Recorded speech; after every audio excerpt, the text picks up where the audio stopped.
Untuk merekam menggunakan kamera, kita tidak hanya sekedar menekan tombol record.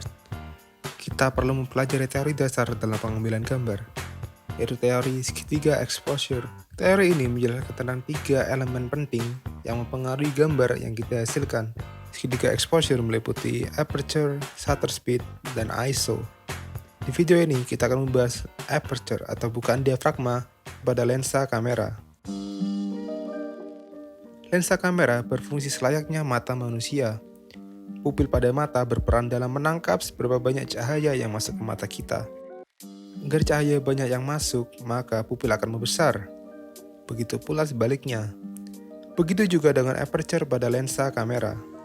Aperture atau diafragma adalah bukaan lensa yang dilewati cahaya sebelum akhirnya direkam oleh sensor kamera. Ukuran diafragma atau aperture kita sebut sebagai f-stops. Ukuran pada bukaan diafragma ini yang pada akhirnya akan mempengaruhi seberapa terang gambar yang dihasilkan.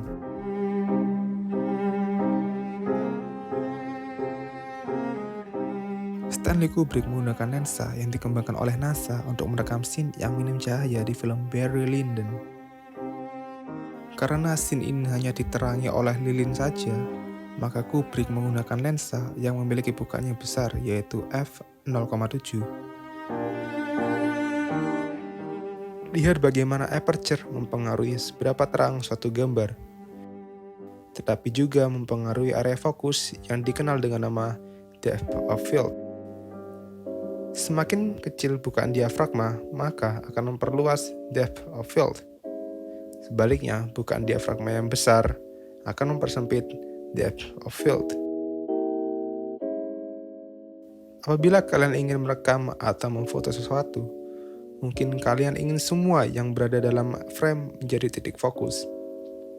Dalam hal ini, kita harus memperluas area tajam. Caranya dengan menggunakan bukaan diafragma lensa yang memiliki angka f-stops yang tinggi. Katakanlah seperti f16. Hal ini sangat berguna ketika kalian tidak ingin memisahkan karakter atau objek dari background. Penggunaan aperture yang kecil seringkali dipakai ketika ingin memperlihatkan landscape agar terlihat lebih tajam dan jelas.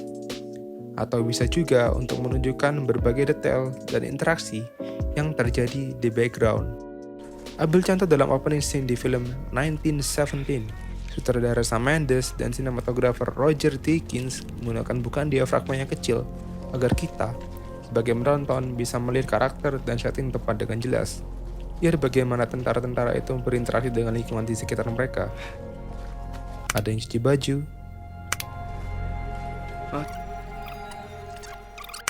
cukur rambut, bahkan mengolah makanan. Kita ditunjukkan bagaimana para tentara-tentara itu hidup di sana, di dunia mereka. Coba bayangkan, jika Roger Deakins menggunakan bukaan diafragma yang besar, maka detail-detail semacam itu akan out of focus, dan kita akan kehilangan kualitas world building di scene ini. Penggunaan bukaan diafragma yang besar akan menciptakan ruang fokus yang kecil, atau kita sebut sebagai shallow depth of field, seperti bukaan f1,4 pada lensa yang akan membuat background menjadi sangat kabur. Kita biasa menyebutnya sebagai bokeh. Filmmaker seringkali menggunakan aperture yang besar ketika mereka ingin memisahkan karakter dari background. Jadi kita sebagai penonton bisa fokus pada emosi karakter dan objek yang menjadi titik penting dalam sebuah film. Di film Joker, sutradara Todd Phillips dan sinematografer Lawrence Sher menggunakan bukaan aperture yang besar untuk memisahkan Arthur dari background.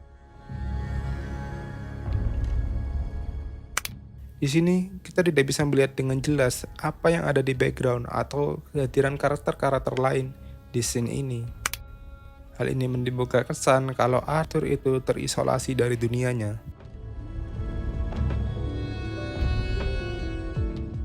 Untuk mengerti tentang segitiga exposure, kita perlu mempelajari 2 elemen lainnya dan bagaimana hubungan antar setiap elemen. Di episode berikutnya kita akan belajar tentang ISO dan bagaimana ISO bisa untuk mengontrol kecerahan dan tekstur pada gambar.